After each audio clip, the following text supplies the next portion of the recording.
Talking fishing, nothing but fishing, talking fishing. If it's facts about fishing that you want to know, then tune in, folks, cause this is the show. We'll show you all the right bait to use, so sit right back, you got nothing to lose. Doesn't really matter if it's trout or carp, flathead, marlin or a gummy shark. Listen to the guys and you can't go wrong. They'll be talking about fishing till the cows come home. Talking fishing, nothing but fishing, we're talking fishing. Welcome everyone to Talking Fishing Big Show, coming your way as always. Just the three of us in the house tonight. Nice and quiet, but plenty to talk about. And ads, well, we had all right weather for the long weekend. We did. Fish bit somewhere, but in other places they didn't. Yeah. It's a funny weekend. Yeah, which was kind of surprising. I thought the bigger tides would have made the kingfish fishing really good. Yeah. And it was tough. It was tough. Offshore seemed fairly tough. Yeah. Whiting's still pretty good, as we'll see. A few gummy sharks as well. And some big whiting. Yeah, big whiting, which is exciting leading up to the whiting challenge. Yeah, it was a funny weekend. It was a funny weekend, but it was funny watching all the cars pile out of the peninsula at 1 o'clock in the afternoon because the rain coming. Oh, yeah. Trelly, the freshwater scene, now you're going to see on Catch of the Week and Hot Spots as well, the trout scene is just amazing at the moment. Yeah. And I guess we're not seeing a lot of reports of cod, some yellow belly, but are people still catching cod? They obviously are up your way. Yeah, they are actually. It's been really, really good. Although you guys haven't probably experienced what's been going on up our way as far as catch. But rivers are great. Rivers are at really good levels at the moment. We had the good weather over the weekend with not a lot of wind, so the visitations to Eildon and Ranga Basin and all those lakes, Hume's just going still mad with redfin, catching a squig. Really? Okay. Yeah. So it's all firing up our way. Cod, a lot of cod being caught. Both lures and bait and all that type of things. So while you have probably had a quiet weekend, we had a really busy one. Yeah. Nice. Nick, we're on the eve of Go Fishing Nagambie too, the competition, which is in a few weeks' time. Yeah. One of the things that we're going to talk about tonight is this new legislation that's passed through Parliament about camping on Crown land river frontages. And, right now, so Go Fishing Nagambie have extended the boundaries of their competition down the Goulburn River to Murchison. Yep. There's a lot of Crown land along that stretch of the Goulburn that's actually locked up illegally. Yeah, that's right, yeah.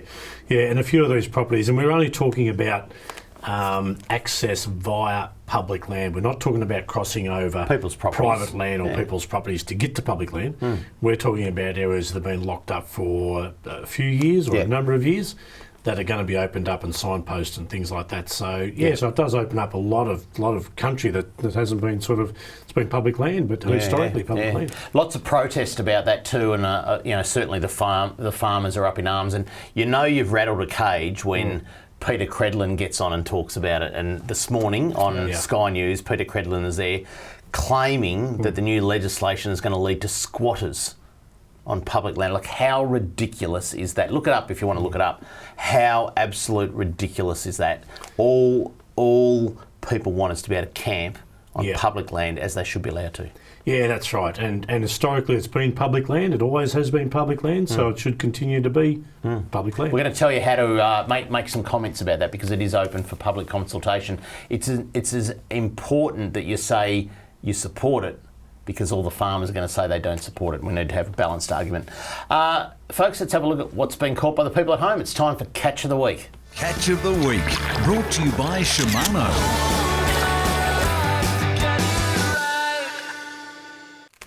Boy, what a week when we said the whiting have been biting. We are also on the eve of the Western Port Whiting Challenge. That's It's right. on this weekend. And if you catch the first 1 kilo King George whiting, $1,000 cash comes to you out of Paul Worsling's wallet. Well, guess what? 4 fish reported to us, 4 of them over 1 kilo this weekend. So how good's that? I would tip there's a bit of a school of breeders has swam into Western Port. It sounds like it, because typically a kilo fish is hard to come by. I mean, because the measurement of these kilo fish that we're about to see, Dave, are all within that range of ones that generally fall in that 800 to 900 gram bracket. Yeah. So something's going on. Let's have a look at the first one. Here you go. Something's going on. Mark Damon, 1.164 kilo whiting. Good Now, whiting. it was weighed in at Hastings by the Western Port Angling Club. It was actually caught down near Balnarring, so well done to Mark. Great photo too. 1.1 kilos. That's a cracking whiting. Nice. Absolutely beautiful. Now, when Mark came in, that was Saturday, I think. Old Don Newman, 97 years old. Yep. Young Don. He raced down to the ramp to get a photo of it and it had already been scaled. So obviously someone had another photo and we got hold of that. In his motorised scooter. But he goes, how good's this? You know, Lovely. next minute on Sunday, he sent him a text. Would you believe another one? 1.295 kilo bigger. whiting by Steve Falazzo. Have a look at this. Oh, yeah. When they're holding them like salmon and kings and stuff, not like you know they're kings. good. They're good whiting. They're almost getting that South Australian whiting. Absolutely. they are. Getting that. Yeah. Not quite there, but geez, they're getting up there. All right, let's keep running through them. But some cracking whiting there. Have a look at this one. A gummy shark caught in 18 metres off the Tyre bank. Caleb Clayton. What a cracking gummy fish. shark that is, eh? Good photo too. Very, very nice. Yeah, nice- great nice photo. pic. Thanks, Mum or Dad, whoever took Very that. good. Mum. A few fillets off that one. Got an email from Jason here, and he goes, my daughter, Paige Skeels, is 13 years old. We'll get Paige up on the screen if we can. She went out through the Rip on Sunday on a charter without her dad. And yes, I'm jealous, but I'm hoping you can show her first southern bluefin tuna. I'm so wrapped and happy and proud of her. She absolutely loves it. 2 weeks ago, she got her first gummy. And now she got her first tuna around 12 kilos. Well done, Paige. Ticking them off. Nice That is fish. so good. Well done, They Paige. go for little fish too, don't Oh, they? they're awesome. Yeah, they're mad. They're so good. Really, really good. Good catch. Another person with a first of, Lou Cooney. Have a look at this. A lovely southern bluefin tuna caught from Pyramid Rock at the back Nice. of Phillip Island. Yeah. Well done, Lou. Yeah. Cracking fish. How big is that one? That one would be a bit bigger. That'd be 15 to 20, wouldn't it? That's fish. right, yeah. Yeah. Yeah. They'd wrestle with the arms. Yeah. It's good to see people getting them out. Yeah, I'm Tunas pumped. everywhere. All right, look at this. Now, this is interesting, right? Because I was in the Rip on Sunday. 10 hours on the water. All I got was seasick. It only took you 15 Went minutes. offshore down to Cape Shank. Went out way off Cape Shank. It was the 16 wines the night before. When No, it was it great. was And not. on the water. Should have done that. This one is from Richard sent this in. Tom, Toady Tom. Have a look at this. They no kings in the Rip, so they headed offshore. Heaps of birds and bait, no tuna. So they came back into 40 metres for a gummy drift. These kings hit the gummy baits. Great day and great to have a double hookup. Kings on the bottom on gummy baits. How good is that? We're doing it all wrong. Yeah. Just drift with job, a dirty Tommy. old gummy bait. Nice Anyway, fish. Well done. Well done, Tom. Lake Tyres, absolutely still on fire. Have a look at this. Antonio Borg got a lovely 66 centimetre tailor from Lake Tyres. I mean, that's a Taylor are huge now at the moment. They're so good. That one wasn't going back. No. His trophy. Lake Purrumbete continues to fire. Yes. Trelly. Been fishing really good over that Good. one. Have a look. Yeah. Have a look at this. Wayne Baston, a brown trout out of Purrumbete. Absolutely. That's a good looking cracker. fish. Is that like a picture book? Has that been painted on? I or think what, I painted? like the look of browns better than the rainbows. So do I. Yeah, there's something about them. Yeah. They're incredible looking fish. That's a nice fish. You're going to mate. see some more browns, I tell you. Have a look at this one. Charlie, do you want to do the honours? 82-year-old. How old is? What's his name? Elijah Veljanovsky. There you That's go, nice. close enough. You got Well that. done, love. Charlie getting the tongue twisters. Brown trout off the Goulburn River. Yep. How good's that? Yeah, nice fish too. That Let's big yellow top it tail. off. Let's top it off with this brown trout though, because last week Travis Dowling, the CEO of VFA, sat here and said that they're stocking the pondage, Eildon pondage, with some brood stock. And Kanga, who heads up the trout section down at Snobs Creek, said it's the best looking brood stock he's ever put into the pondage ever. Now Kanga's been around a while. Have a look at this Dean Barnett. 4 kilos of brown trout. Oh, it's a good looking fish, big hook jaw on it. Yeah, That is as good as any fish you get, I'd say, in New Zealand or anywhere in Yeah. Tassie. that's a nice looking fish. That is isn't a it? cracking fish. That's a wall hanger, I reckon. If you're going Yeah, you would. Yeah. You would put that on the wall, wouldn't you? Yeah. I mean, the colours, the jaw, the tail, it's just everything about that is just absolutely Well done, Dean. beautiful. It's a nice So, fish, mate. Yeah. Get up there. Great, yield and pondage. If you'd like to send in a pic of your catch of the week, this is what you have to do. If you want to be like me and have your photo on TV, email your fishing pic to info@ifish.com.au. Go Pies! Yeah, I wanna go fishing. Just before we go to the break, the segment that we have every week now called How Good is Malloy? They're still rolling. Collingwood. Still rolling, Dave. AFLW. Pencil them in. Do Malloy they, for the Brownlow. Do they have a Brownlow? well, they have the equivalent. I don't know what it's called. Yeah. But do they hold finals and that now? Because but the men's comp starts in 2 weeks. When's the finals? Must be just, I don't know. Nah, that's still. Will they play before one of the men's games? I don't know. I don't know. We'll find out. But anyway, that's the segment. We love Malloy, or whatever. What did I say it was? Yeah. How good's Malloy? Yeah. Anyway, we love Chloe Malloy. What a champion. Coming up next, fisheries news, including the opportunity to become a fisheries officer. Next on Talking Fishing. Talking fishing. We know what you'd rather be doing. We know what you've really got in mind. We know you'd rather be out fishing. And today's the day you're gonna wet a line. 'Cause every day's a good day. Stop wishing. Every day's a chance to drift away. Drift away. Every day's a good day for fishing. See you down at Tackle World today. Talking fishing, nothing but fishing. We're talking fishing. Live from the studios of Channel 31 Melbourne, it's now time for some very fishy news. And welcome back to Talking Fishing, fisheries news. But just before that, gee, they're onto us, aren't they? Everything. We haven't got everything just right. We forgot to put the date up. So there you go. And a call from the minister. We're official. The Minister for Date. Yep. Got onto us, and thank you to social media, those people that remind us we didn't have the date up. Swipe left. Adam's available. Sorry. What's that on? What do they call it? What did Mick say? Tinder, isn't it? You're going to sort an account for me? Yeah. Fishter. Something like that. All right, let's get into it over here. Have your say is the headline. Have your say on Riverside Crown land rules. The Andrews Labor government is encouraging farmers, fishers, campers and outdoor enthusiasts to have their say on proposed regulations to govern recreational activity on Crown land with river frontage and grazing licences.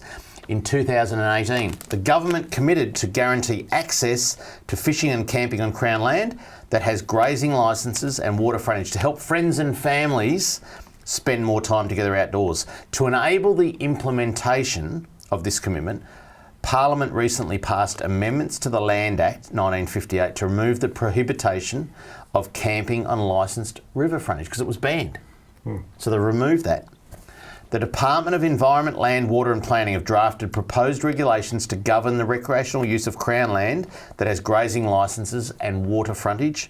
These changes will allow for camping in appropriate areas from the 1st of September this year, allowing time for extensive consultation with stakeholders, including an online public consultation period opening today for 6 weeks. Now, if you want to make a comment, which is really important that you do that, get onto the VFA's Facebook page. There is a link on there and you can make your comments. And even if your comment is you support it or whatever, it's important because you know what? It's going to get the protest comments. So it's important that if you believe people should be able to camp on public land, right? That's it. This is public land. Exactly, Trelly, yeah. I mean, you're more an expert in this. If we got time for a couple of questions, because I Absolutely. do not know a thing about this. Yeah. At the moment, so how far is public land from the riverbank to, say, farmers' property? It depends on where it is. I mean, it varies in a lot of spots because sometimes the actual fences have been put in and then you've got washed back with rivers and things like that, so it's closer than other areas. Yep. But I think the whole point of it is not so much the measurement, it's historically it's been set aside as public land. So say I wanted to go camping for Easter on, I know it's not the 2nd of September, but how do I get to that land? Is it fenced off? No, well, some of it is. Actually, we're going to show you. This is an example, all right? This is an example of a public road, right, that accesses public river frontage on the Goulburn River. Let's have a look at this. So that's actually a public road. Oh. right? The people that have that licence for that land have actually put a gate across the road. Okay, so seeing the gate line... Now, unless they're going to give every Australian the code, you cannot access that public road. So in that previous photo, that fence line that was on the right-hand side of the photo, does that mark that's where their land, say the right-hand side? Yeah, that would be so their that's land. the end of their land. So everything on the left, say the riverbank or the rivers on the left-hand side, that's for anybody. So I don't have to actually pass through their property at all. That could be in that case, that's an easement, like a straight-through road. Yeah, that's probably just a road, like anyone, like any old road, and people own blocks of land on either side, right? So, but you may own both properties on either side, but that's actually a public road. Now, there's some complications in this, in that you can also apply to council and block off a there's a technicality. I'm not going to get it right, but something like an unused road. Yeah. Right, so if it's unused, you go, oh, can I block it off? And the council go, oh yeah, block it off. It's a public road. Your GPS could actually take you down that road to get to the river, but you come to a gate. You know, so, and over years it's never been policed, it's been allowed, and now it's being challenged. So if there's fence lines that were, say, built by the property owners that go too far or go into the Crown land, are they going to be required to remove that fence? No. Or do they need to re-fence their own properties? But they cannot padlock, they can actually have a gate if they want, because you want to keep the cows in or whatever, but you can't padlock it. You've got to allow public access. Okay, through public land. So is there still, and please don't think I'm saying I'm not against private. So you're not allowed to cross. This isn't opening up private property to access public land. You've got to be able to access it along public land to get to the public waterway. But say, will they need to re-fence their properties to keep their cows in? Because if you're accessing public land and you've got to open a gate, are we? You know what I mean? Close the gate behind you. Yeah. Okay, but if that. Because some of these probably have leaseholds on that land for grazing. Well, Trelly, will it fall down if you took me cod fishing once? Yeah. And we went through probably 4 different gates that we opened and closed behind us. That's right, yeah. That was public access to get there, wasn't it? Yeah, and if that's right, exactly. So if they lease that land, you do the right thing. They got cattle in there or whatever. You have to close it behind you. But they're not allowed to padlock it. You understand that? Could this fall down really quickly if one of those gates is left open and someone's livestock gets out? Yeah, look, and I think that's the danger. And the other danger is, or the other problem is, people not taking care of that public land, as you see. And we're not talking about fishermen altogether. We're talking about users of public land that just leave rubbish behind. And you can understand the farmers saying, look, we've kept this clean, and we've had restricted opportunity as far as keeping this. But when people come along and leave rubbish, which happened out of the lockdown, and I'm not saying all Melbourne people, it's just it happened. That's what's going to stir the farmers up. But Trelly, also, a lot of these property licence holders also allow their friends to go and camp on there whenever they want. Yeah. They stop the general public from doing it. So, all right, let's keep moving on because we're getting the hurry up. Yesterday was International Women's Day, which also marked the 3rd anniversary of the Women in Recreational Fishing Network Facebook group. How good is that? I think a bit of a slide there with some of the leaders. 3rd anniversary. They now have over 2,500 members. The WRF Network is a fantastic space for women of all backgrounds, experience levels and ages to connect and share in their love of fishing and encourage others to take up the pastime. Our WRF leaders have achieved so much over the years and we can't wait to see what this year holds. Check out the WRF Network on Facebook. 3 years young. Yeah, good job to everybody involved. And Cara's back too in the kitchen. We've got a great video tonight of a really, really good recipe. All right. This may as well be a job ad section for VFA. We've got a couple of jobs coming up here. This is the headline. If you like the idea of working with fish every day, then you're going to love this opportunity. And I think the headline says it: Snobs Jobs. Nice. Snobs Jobs. We're chasing 2 people. This is the VFA. We're chasing 2 people to join our Snobs Creek hatchery team as technical officers in fish production and stocking. Both roles are full-time and ongoing, based at Snobs Creek facility near Eildon.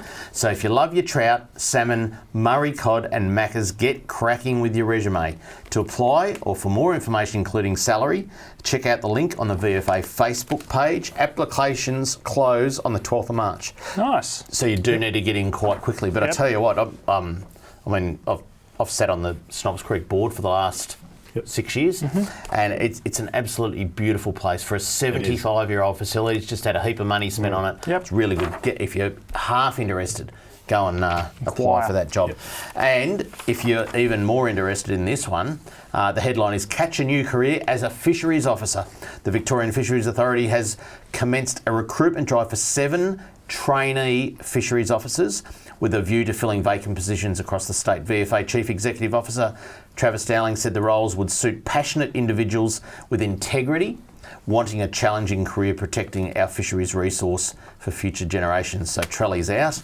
It's a job outside the 9 to 5 norm where your office is Victoria's beautiful waterways, said Mr Dowling. 6 of the trainee positions will be full-time and 1 part-time based at Queenscliff.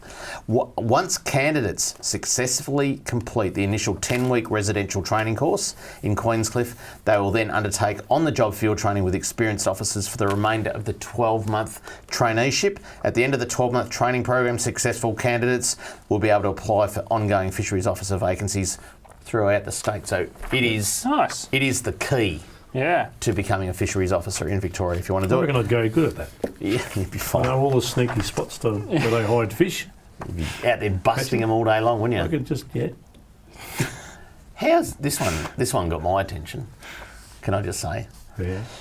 The record-breaking stockings continue. Last week, Lake Epilock received another 90,000 yellows. That's 345,000 yellows stocked there this season so far, with more to come. No wonder it's got a reputation as a golden fishery. Travis might write this. I already writes these stupid gaggy lines. 11 o'clock. Yeah. In the morning or after? Morning. And the Campaspe got 20,000 as well between Rochester and Axtdale, bringing its total to 90,000 this season. But this is what I was really interested in. Closer to Melbourne, several of our urban fisheries got more cod. Ferntree Gully Quarry, 3,000 cod. Adds Casey Fields Lake. Stop it. Yeah. 2,000 cod. I'll be late to work tomorrow, Dave. When do they go in? I think they're only small. About the size of your lure. You might need a butterfly then. And Navan Park Lake, 3,000. How many did Casey get? 2,000 cod. They all grow to a metre. The water's Turn it up. stuffed. Yeah, you'd be able to walk on them. There'll be no ducks left, Charlie. Anyway, if you want to know more about your local lake, check out the VFA stocking database and search for your favourite fishing water to see when it was last stocked. I think we had the website up there before. Yeah, there you go, down the bottom. vfa.vic.gov.au/DB. There you go. So that's that's exciting. That's exciting. Now, just a reminder, people, lots of questions ads about this. But if you want an up-to-date fishing report of what's going to happen this weekend, get on to 3mp.com.au. Ads and I are doing the local fishing reports there with a whole lot of guest reporters, including Luke Anetta from Corner Inlet, Joe Farr from the Mornington Peninsula, Brett Geddes from Gippsland, Steve Johnson from Western Port, Zach Cross from Cross Country Fishing Charters over in the Bellarine. 3mp.com.au. It's up every Friday, the podcast. There you go. Coming up next, product of the week, and we head back to the kitchen with Cara. Next on Talking Fishing. Talking Fishing.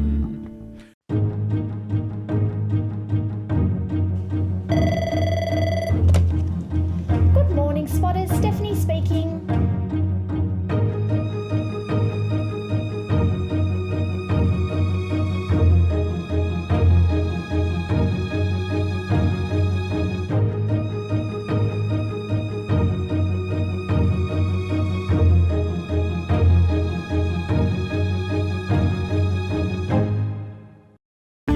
Product of the week, brought to you by Tackle World.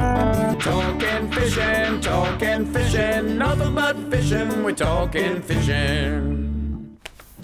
Now, something very interesting has been happening in the braid game. They can't get the packets to stand up properly. There's been a weird thing, Charlie, Dave, you've both been in the industry a long time. There's been a race to the bottom of braid. Oh, yes, definitely. There's been this We're going to start calling it string. Well, no, there's been this revolution in braid where normally all the crazy technology and the focus goes into the highest end possible product. Braid's gone the opposite. What do you mean? they're working on braids that are incredibly thin, incredibly round, smooth, for $25 a spool for 150 metres. Now, some of the premium braids can go for $70, $80, $100 for 150 metres. Yeah, that's right.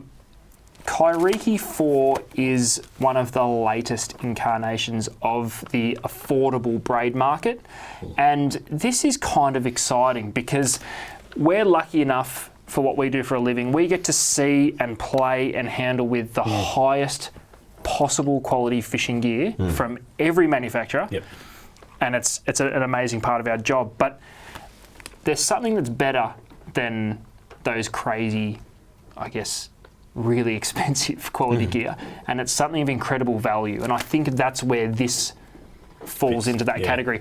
Now, it's a 4-carrier braid. What does that mean? Well, it's basically woven out of 4 fibres. Oh. Some of the higher end braids, most of them are in 8, some of them are pushing 12 with incredible technology. This feels like an 8-carrier braid. Yeah.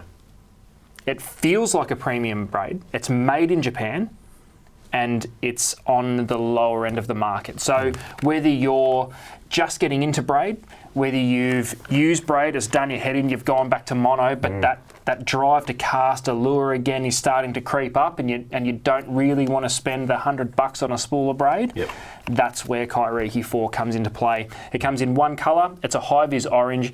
High-vis is an absolute must for braid, as far as I'm concerned. Any sort of lure fishing, even for the bait fishing, it's important to see where it's going because it is super fine. It comes in all the main breaking strains, 6, 8, 10, 15, 20, 30, 50, 80, 150 and 300 metre spool. So whether you want to fully fill a reel, so generally speaking that would be in your higher breaking strains, 150 metres is plenty of line for, say, a 2500 size reel for whiting or calamari or anything like that. Check it out, because I was actually quite surprised let's face it, let's be honest, we've seen some rubbish braids over the years. We have. What makes braid keep the memory of the spool? I hate that. Yeah, I think it's a nature of the fibre. There's 2 distinct fibres that make braid, both Dyneema and Spectra, and they're both completely different. The beauty of Kairiki is once braids get thin, they don't hold very good abrasion resistance. And that's where you see the big separation in braids. You've got your casting braids, which are generally super thin, crazy good to cast. They do hold knots okay, but you buy it for maximum distance, for maximum casting. If it comes in contact with anything under load, it's gone. It doesn't matter if it's $150 a spool or $350 a spool. And then there's your Spectra Braids, which we deal with a lot of bait fishing. They're not quite as smooth, not quite as thin, but they hold incredible abrasion resistance. And I would call this as somewhere in between. Yeah, exactly. That's what I was going to say. It fits in between because when you use braid, as you know, if you're using it on, say, cod or salt water, you're dealing with barnacles and a really hard sort of environment, especially salt water. So if you're going to go barra fishing, you sort of go, I want that thicker braid because of abrasion resistance, but I want the thinner braid because I want to be able to cast it. So there's that sort of match in the middle somewhere where you're looking at braids. And some of the braids that I've used up north, even like barra fishing, they're 40 pound and they're half the diameter of some of the other braids. And as far as strength, no worries, ticks all the boxes, but your head's working against you. You know, if it goes around a mangrove tree and goes that way, or you're down here fishing some of the oyster leases and things like that, and you're fishing some of those really light braids and it's super duper fine, your head's telling you, I can't go that. But if you're fishing brim in your open area, fine. Well, to give you an idea at diameter, just quickly before we get to Cara, when I started lure fishing for brim, we were using 4-pound braid. I now use 12. That's how thin braids have got. So why would you sacrifice? Why would you persist with 4 pounds that you can't see or tie, and it's going to pop on the first little snag that it hits when you can fish the same braid strain? The thinner it is, use more wraps when you tie your knots. Use more because it becomes a friction knot rather than just a sort of knot. So use more wraps. So if you're just getting into braid or you're just getting back into the lure fishing, Kairiki 4 is a great place to start. You get a little bit of good of everything, and it doesn't break the bank to put on your reel. All right, it's now time for cooking it with Cara, and I tell you what, tonight's recipe is just absolutely sensational. Have a look at this.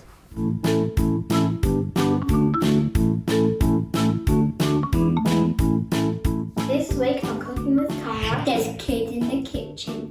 And we've got a fantastic recipe that even the kids can do. This recipe is currently sweeping the internet. It's a baked feta and tomato. We're going to turn it into a spaghetti marinara in a few easy, simple steps. Into a baking tray, we're going to add 2 to 3 punnets of cherry tomatoes. We've got a beautiful variety here. And if you're using whole tomatoes, just chop them up. Into here, we're going to sprinkle some salt and pepper. I've got some beautiful fresh thyme leaves. Just going to throw those in. And we're also going to sprinkle across some oregano. Chopped up Spanish onion. Now guys, if your hands are going to get into this, I want you to start mixing, please. And I'm going to add some olive oil. Oh. Mix that all up. Get right in there, kiddos. The tomatoes are all slippery. My little helpers have done a great job at mixing this. Now we're going to place our feta into the centre. We'll just clear a little space there.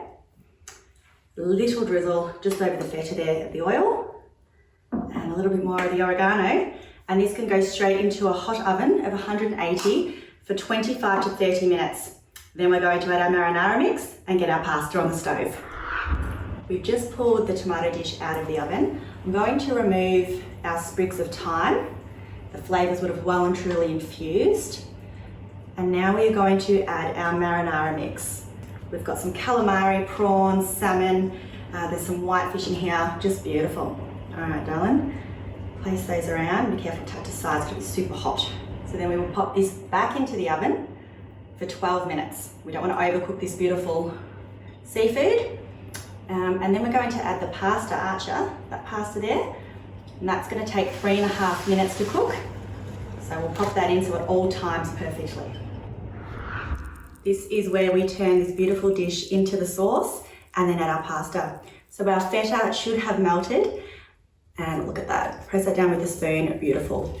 It's all softened, and it's as simple as spooning and stirring the rest of it together to form the sauce. In with the pasta, and our dish is complete. We'll just give that a little stir through, and we're ready to plate up. And there you have it, our twist on a spaghetti marinara. Not exactly authentic, but you'll have to agree that was a pretty easy one to put together. Kids, does this beat homeschooling? Definitely. All right, dig in. Who wants to try some? Me. Let me know what you think. Mmm. Good. Delicious. Delicious. Well, I think that's a winner.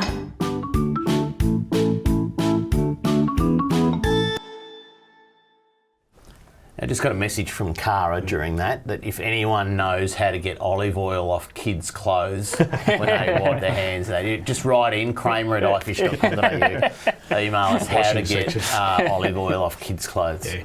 Anyway, all right, we're going to go to a break. Coming up next, Kramer's mailbag and all the details for this weekend's whiting challenge. Next on Talking Fishing. Talking fishing. G'day, Callan here from Paul Worsling's Tackle World Cranbourne. Supercharged batteries have been supplying maintenance-free marine batteries since 2001. The Seamaster Gold range is second to none, delivering superior starting power and reserve capacity. No need to top up with water, truly a fit and forget battery. With up to 2 years replacement warranty, you know you have quality. Your battery is your lifeline. Without it, you're dead in the water because it's bloody hard to push start. I've got a Seamaster battery in my boat. Make yours a Seamaster Gold today.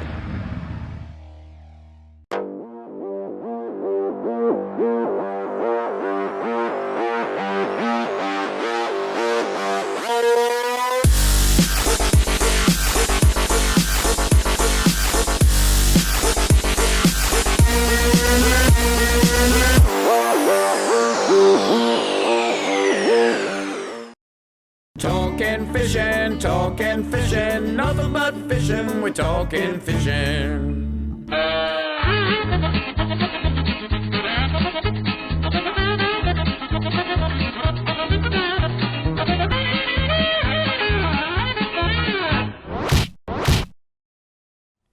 Just before we get into mailbag, I think we should start a new show.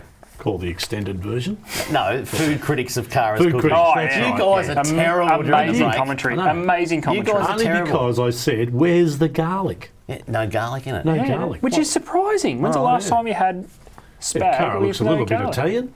You got dark hair, dark eyes. Come on, Cara. All right, Cara, we need your explanation. Why Why was was there there no no garlic in that dish? Anyway, White wine?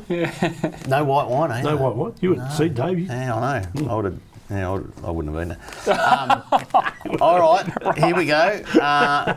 This is from Andrew. Andrew writes, the government needs a huge kick up the bottom. He didn't write bottom actually, but over management of recreational infrastructure around the bay. Still no news on when the piers will be fixed. That's coming up to 1 year now for Half Moon Bay. Look at this is a photo I think we've got of it up here. This is Half Moon Bay. Can you please give your mate Dan a call? And I reckon we need to start firing up the opposition on this as soon as possible because it's an absolute disgrace. There is now, this is Half Moon Bay, right, pier. There is now a permanent large hole cut in the barrier at Half Moon Bay and plenty of people using it on most days.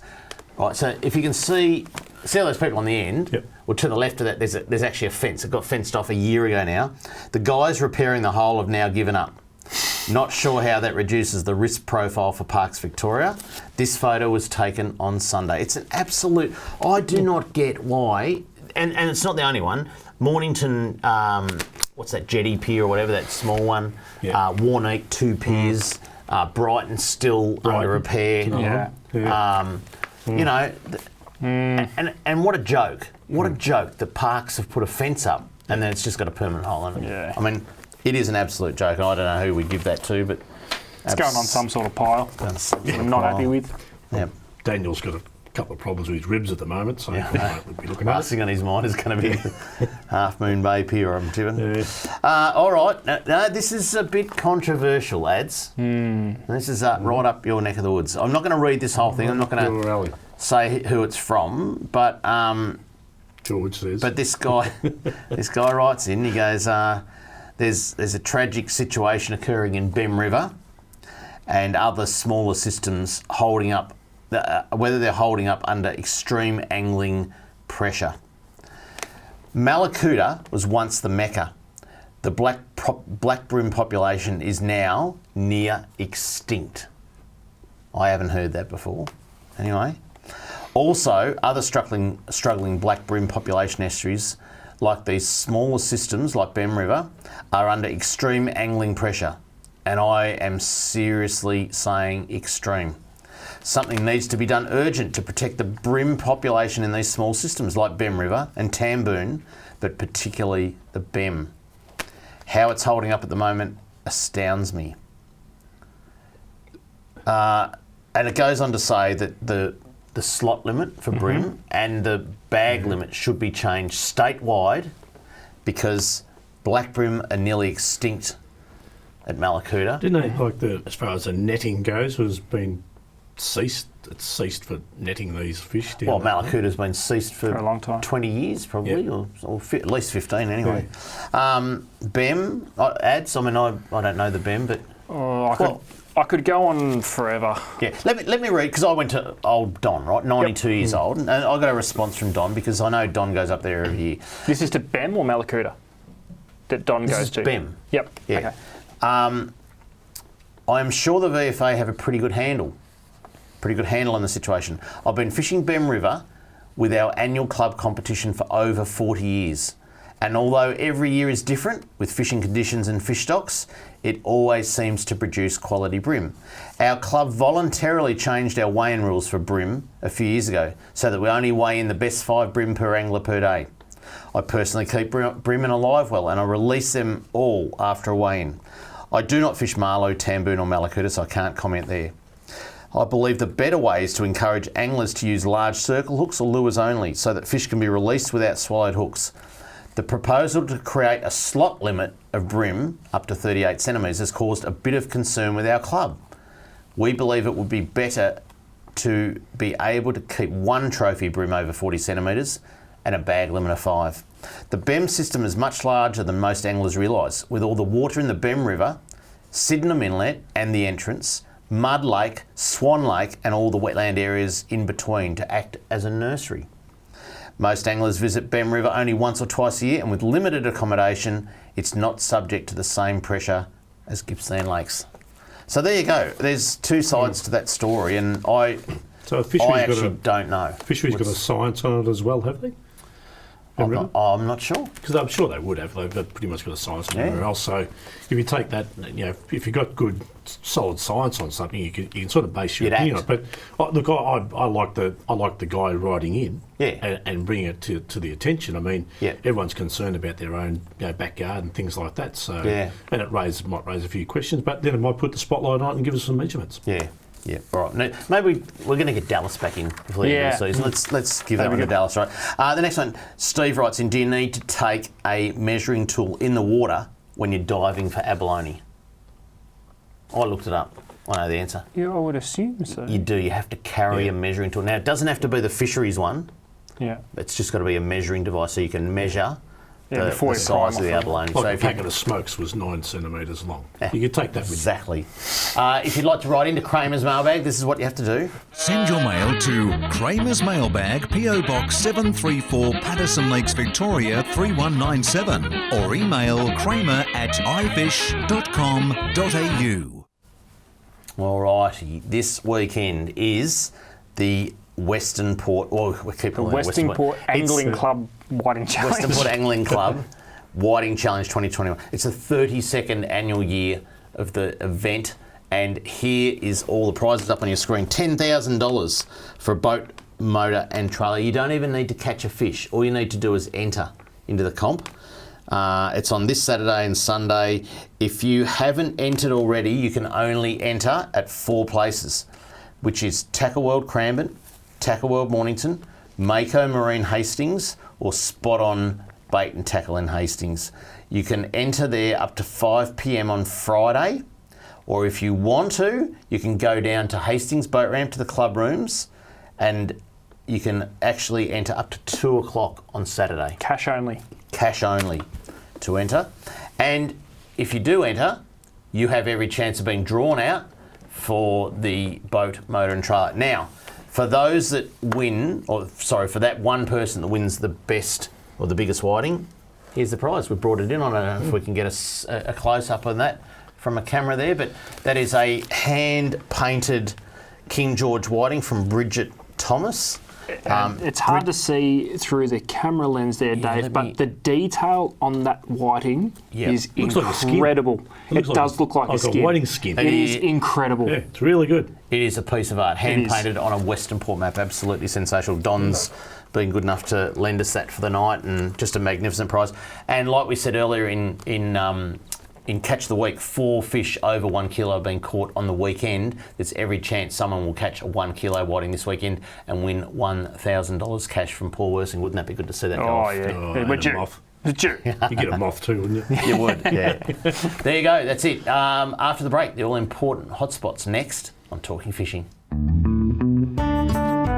Talking Fishing.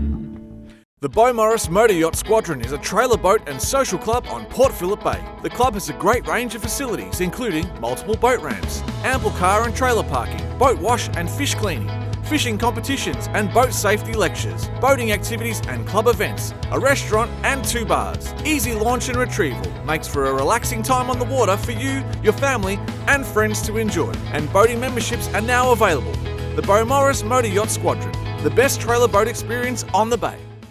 Talking fishing, nothing but fishing, we're talking fishing. And now the segment you've all been waiting for, Fishing Hotspots, brought to you by the Beaumaris Motor Yacht Squadron, Melbourne's premier trailer boat club. Alrighty, the all-important hotspots for the land-based anglers, because we get so many complaints. Sorry. Portsea Pier, I've got to say, is going off. It is. Absolutely going off.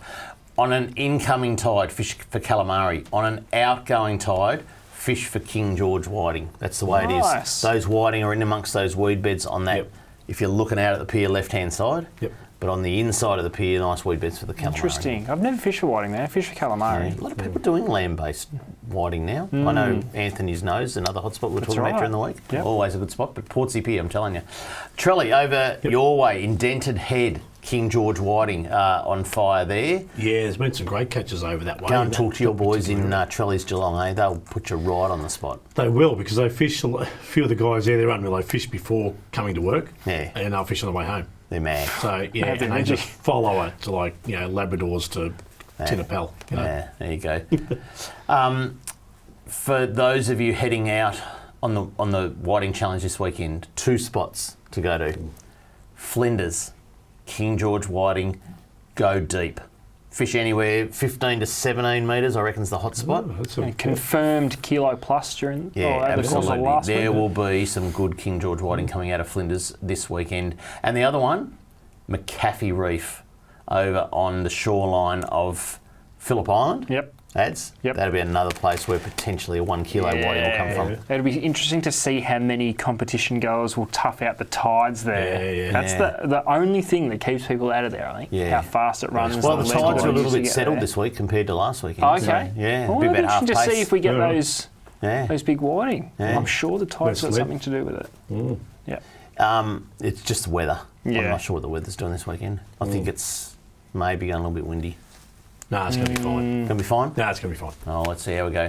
Another place to get out of the northerly wind if you want to and catch a southern bluefin tuna is Cape Shank. I went down there on a weekend and all I got was seasick.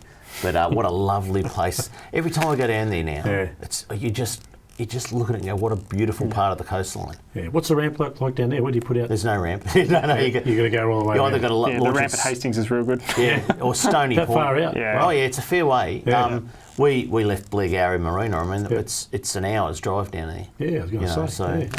But once you get down there, you're in one of the most beautiful parts of Victoria's coastline, I say. You know, beautiful rock cliffs and deep water and just absolutely beautiful. So, somewhere that will be absolutely a fantastic place for the next month, I say. And what a great time of year to go there in autumn is Lake up to Eildon, stay in the caravan park at Eildon and fish the Eildon pondage. Big brown trout. Yeah. Best looking brown trout ever put in there. Yeah, and you don't have to get real technical with it. No. Just those crocodile lures, a couple of those old silver spinners. Yeah, Wonder Wobblers. Wonder Wobblers, Tassie Devils, you know, and then your power Nothing bait. fancy, is it? No, you just, as long as you get up there. And you got a chance of one of those trophy brown trout. Now, when you say early, what do you need to be there at sunrise? I think sometimes when it gets busy to get a good spot, you probably need to be there at sunrise. But they jag them from anywhere around the lake, really. But get there early. I know a lot of blokes set up early and they just sort of basically fish there all day. But it's typically a trout thing, though. Early. That's right. Yeah, that's right. Exactly. Yeah. That's why it's worth staying for a couple of nights. And it's a beautiful town. I mean, there's caravan parks all the way along there. Yep. There's a motel. There's a couple of caravan parks. Like there's all that sort of stuff right in town or along the river. But it's just a beautiful place. The fresh air. I love the rolling hills and the fresh air of Eildon. That's so right. nice. Then over the top of the hill, you've got the lake itself and a few of the places to stay out there. So heaps of places to go fishing. Heaps of deer run around. They run right down to the pub, across the road from the bridge there. There's deer run along there. That pub's not open anymore, is it? No, the Golden Trout's been closed. But that park across the road, the footy field, you'll see deer tracks. Deer in there? Yeah, you'll see it all around there. It's critters everywhere. You're allowed to shoot in town? Not right, the 60k zone, but out of town a bit. Is deer... Like, I mean, Lake Eildon, that whole national park, is it, or whatever it is full of deer, isn't it? Yeah. Like they say it's absolutely full. Eildon's a little bit funny because you look at Eildon, the township, it's actually landlocked by government land. Yeah. You look at that there, and all the land, they're starting to free it up a little bit now, and a few of those big, like Jerusalem Creek and a couple of those other places, have got applications in to put another like 200 beds. Oh, really? In some of these places, More of the botels, those little motels that you sit on the water and they go up and down with the lake and you can park your boat right up behind them. They're fantastic. Really, really good. So you might see over the next sort of like 10 years a lot of development go up there, especially if they release some of that land around the township itselp. Yeah. It really is landlocked and it's got a huge potential as far as becoming, and the fishing. Yeah. It's just mad good. Yeah. Now, Charlie, we mentioned earlier on that we're on the eve of Go Fishing the Gambie in a few weeks' time. That opening up of the Goulburn River from Eildon, from the Gambie through to Murchison. What length, distance-wise, how long is that? Oh, by river that could be like 30 kilometres. Yeah. I reckon. It's a lot of river, so it's a fair bit. It's a massive bit of water to fish now. And access to it, is it pretty good? There's a fair bit of access to it. Yeah, there is a bit of access to it. But again, travelling up there, it does need a little bit more. Yeah. Downstream from there, you tend to get a little bit more access. But there's some really nice where I was down there the other day, and if you go there, take the trip to the actual weir itself, and you can walk across the top of the weir. Okay. And I was surprised, like they got all the gates and bits Where's and pieces. this at Nagambie? At Nagambie, yeah. The actual weir itself. So not Kerwin's Bridge where you drive across there, right down where the actual spillway is. And you go to Shepherd and you see this water running past, and you go to the actual dam wall, and there's only 2 gates that are sort of like marginally open. Yeah. And you see this flow through, and you see it sort of go around the corner. You're thinking, that's all the water that's actually going down. Yeah. So the wall's holding it back to create the Nagambie Lakes? Correct. Yeah, and then it becomes a river again. It becomes a river. And is that... Is the gates open for any reason other than holding the lake level? Like, is it generating electricity or anything like that? No. It's just to keep the lake up. Just to keep the lake up, yeah. So, and obviously, if they want to deliver more water for downstream stakeholders, they open the weir and close the weir. But then it splits from there. So one splits over to Ranga Basin, which also feeds the Bendigo township with water. Got a pipeline right across the other, because it only goes to Ballarat. Yeah. A lot of that water, I mean, they catch right through the Swan Hill. I mean, you hear of stories of trout being caught in a channel system down near Swan Hill. Yeah. And they've got to come out of that system. And then the other side of things goes around Shep East, Pine Lodge, and goes out towards Cobram. Yeah. So it splits off. So that's where it all starts from. There you go. Don't forget, if you want up-to-date fishing report coming up this Friday, 3mp.com.au for the Adam and I do the podcast there. Talking fishing on 3MP. Get onto it if you want to hear the latest of coming up with what's fishing or what's biting this weekend. That's it for Talking Fishing. Hope you enjoyed the show. Good luck to all the competitors in this week's whiting challenge. Hopefully someone lands the 1 kilo whiting and goes home $1,000 richer. Until we see you again next Tuesday on Talking Fishing, please stay safe on the water and enjoy your fishing. Talking fishing, nothing but fishing, we're talking fishing. We got all you need, just take a look. Watch those fish jump on your hook. So just relax and take your time. Enjoy the show, then drop us a line. Talking fishing, nothing but fishing, we're talking fishing. Talking fishing, nothing but fishing, we're talking fishing. Talking fishing. Have a good weekend, Mr. Walker. You too, son.